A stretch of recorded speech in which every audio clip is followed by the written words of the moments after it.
Students,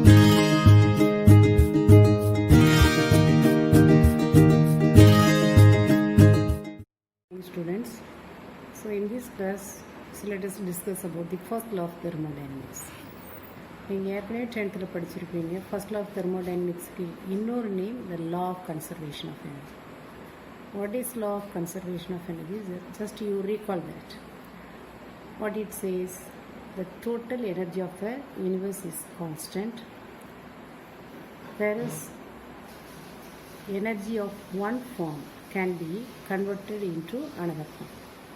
There are different types of energy in the universe. One form of energy can be converted into another one form, but anyhow the total energy of the universe remains constant. That is the law of conservation of energy. So according to the law of conservation of energy, otherwise first law of thermodynamics, del U, change in internal energy, is equal to Q plus W.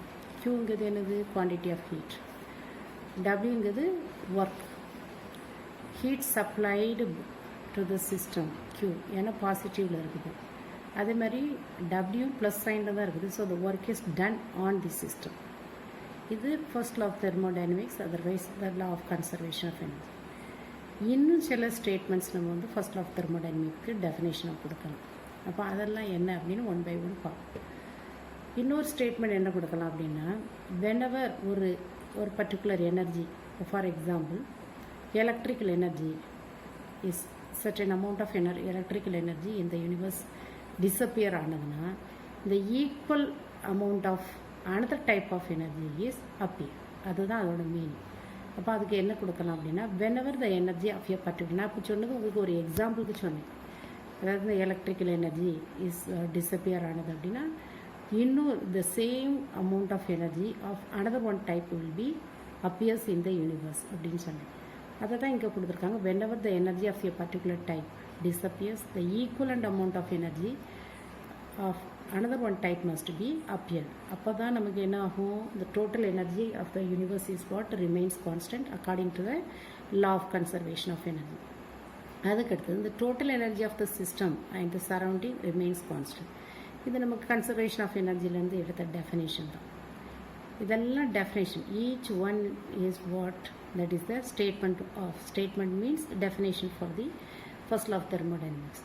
அடுத்தது நம்ம ஏற்கனவே சொல்லியிருக்கிறோம், according to the law of conservation of energy can neither created nor destroyed, but the energy can convert from one form into another form. The total energy of the universe remains constant. அதை தான் இங்கே கொடுத்துருக்காங்க. Energy can neither be created nor destroyed, but converted from one form into another one form. அடுத்த statement என்ன சொல்லுதுன்னா, the change in the internal energy of in the closed system. நம்ம ஏற்கனவே சிஸ்டமில் 3 டைப் பார்த்தோம், open system, closed system and isolated system. அப்போ இதில் நம்ம என்னது, change in the internal energy of the closed system is equal to the energy that passes through its boundaries as heat or work. அதாவது இந்த energy in the internal, இந்த internal changes takes place. ஒரு closed system எடுத்துக்கிடுவோம், அதில் அந்த சிஸ்டத்தோட internal எனர்ஜியில் whatever the changes takes place, அது எதுக்கு ஈக்குவலாக இருக்கும் அப்படின்னா, அந்த இன்டர்னல் எனர்ஜி எப்படி சேஞ்ச் ஆகும், sometimes the heat it is what transfer from system to surrounding or surrounding to system. அது மாதிரி work is done by the system, otherwise work is done on the system. அந்த இதில் அதுக்கு ஈக்குவலாக இருக்கும். அடுத்தது heat and work are two ways of changing systems internal energy. ஒரு சிஸ்டத்தோட internal எனர்ஜியில் changes நடக்குது அப்படின்னா, ஆக்சுவலாக அங்கே எதெல்லாம் சேஞ்சஸ் நடந்தால் அந்த இன்டர்னல் எனர்ஜியில் சேஞ்சஸ் நடக்கும், ஹீட் டு ஒர்க் லைன். ஏன்னா நமக்கு வந்து internal energy only it is equal to what, Q plus W. அப்போ ஒன்ஸ் ஹீட்லேயும் ஒர்க்லேயும் ஏதாவது சேஞ்சஸ் நடக்குதுன்னா, naturally even the internal energy also change, internal energy of the system will be changed. சரியா, இது எல்லாம். So 1 2 3 4 5 definitions apart from the conservation of energy, 5 definition நம்ம வந்து கொடுக்கலாம். எதுக்கு, ஃபர்ஸ்ட் law of thermodynamics. அடுத்த mathematical statement for the first law. இது ஒரு another one important question. அப்போ இதுக்கு 4 ப்ராசஸ் எடுக்கிறோம். ஃபஸ்ட்டு சைக்ளிக் ப்ராசஸ் எடுக்கிறோம். So according to that mathematical statement of first லாலையும் ஃபார்முலா வந்து del u is equal to q plus W தான். அது வந்து ஃபர்ஸ்ட் லா ஆஃப் தெர்மோடைனமிக்ஸ்குள்ள ஃபார்முலா தான். ஆனால் இதை மேத்தமெட்டிக்கலி எப்படி நீங்கள் ப்ரூவ் பண்ணுவீங்க அதை தான் நம்ம பார்க்கணும். ஒரு சைக்கிளிக் ப்ராசஸ் எடுக்கிறோம். சைக்கிளிக் ப்ராசஸ்னால் நீங்கள் ஏற்கனவே பார்த்துருக்கீங்க. The process it may be takes place by completing the different steps. அதை தான் நம்ம வந்து சைக்கிளிக் ப்ராசஸ். அப்போது ஒரு சைக்கிளிக் ப்ராசஸில் the amount of heat absorbed by the system is equal to the work done by the system. எவ்வளோ heat அதை absorb பண்ணுது ஒரு சிஸ்டம். இல்லை ஒரு சைக்கிளிக் ப்ராசஸில் ஒரு சிஸ்டம் எவ்வளோ ஹீட்டை அப்சார்ப் பண்ணுமோ அது எவ்வளோ எதுக்கு ஈக்குவலாக இருக்குது? W work is done by the சிஸ்டத்துக்கு ஈக்குவலாக இருக்குது. அப்போ நம்ம வந்து del u is equal to q plus W. இப்போ q is equal to what? டபிள்யூன்னு கொடுத்துருக்கோம். அதாவது q is equal to minus டபிள்யூன்னு கொடுத்துருக்கோம். ஏன்? the work is done by the system னு கொடுத்துருக்கோம். அப்போ q is equal to what? Minus W. So இது ரெண்டுமே ஈக்குவலாக இருக்கிறதுனால del u is equal to what? 0. அடுத்தது நெக்ஸ்ட் டியூரிங் இல்லை அப்படின்னா இங்கே நம்ம வந்து என்ன கொடுக்கலாம் அப்படின்னா சைக்கிளிக் ப்ராசஸில் இந்த amount of heat absorbed by the system is equal to the W. இப்போ டபிள்யூனா என்னது? Work by the system. அப்போ q is equal to what? Minus W. எதனால் q is equal to minus W வந்தது?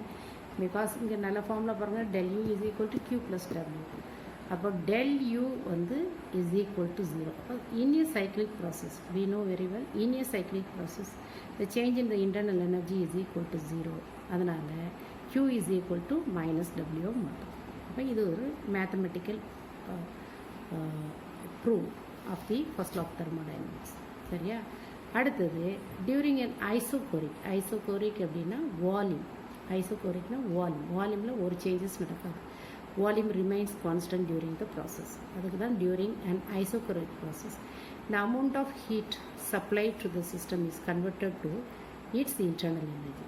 அதாவது ஒரு ப்ராசஸ் நடக்குது, அது ஐசோகாரிக் ப்ராசஸ். அப்படின்னா அதோட வால்யூம் ரிமைன்ஸ் கான்ஸ்டன்ட். அந்த இதில் the amount of heat supplied to the system அப்படின்னா அது plus q, that is converted to its internal energy. அப்போ del u is equal to q plus w. அப்போ wக்கு பதிலாக நம்ம இங்கே என்ன பண்ண போகிறோம்? p del v. w is equal to what? p del. Pressure volume கொடுக்க வச்சு நம்ம வந்து wயோட value minus p del v கொடுக்குறோம். சரியா?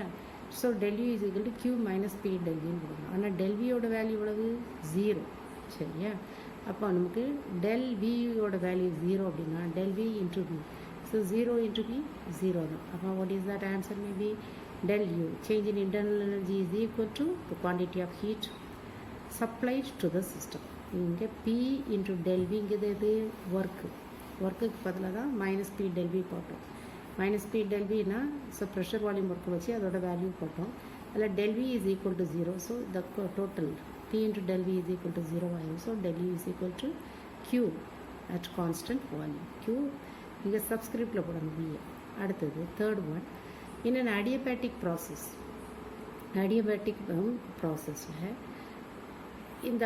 the decrease in internal energy is equal to the work done by the system on its surrounding. The work done by the system on its surrounding. So adiabatic process na adula enna appadina, so even the heat it transfer from the surrounding to the system. Appo q is equal to what? 0. Adiabatic process. So del u is equal to what? W. Del u என்னது? change in internal energy, that is equal to the work done by the system on its surroundings. சரியா? லாஸ்ட்டாக பார்க்குறது isobaric process. ஐசோபேரிக்னாலே pressure remains constant during a process. Isobaric processனா in a process if the pressure remains constant then that is called as isobaric process. அப்போ அதில் இப்போ del u is equal to q plus wங்கிறது தான் first law of thermodynamics. அப்போ wயோட value according to the pressure volume expansion படி போடுங்க. அப்போ q del u is equal to q minus p del v. சரிதானே? ஸோ இது எல்லாமே என்னது? Mathematical definitions, mathematical statements for the first law of thermodynamics. அப்போ இன்றைக்கி நம்ம பார்த்தது first law of thermodynamics. What is other name for first law of thermodynamics? அதோட formula பார்த்தோம். அது different statements for the first law of thermodynamics. இது ஒரு 3 mark question. அதுக்கு அடுத்தது mathematical statement for the first law of thermodynamics for cyclic process வச்சு கொடுத்தோம், isobaric process, அடியபெட்டிக் process and isobaric process வச்சு கொடுத்தோம்.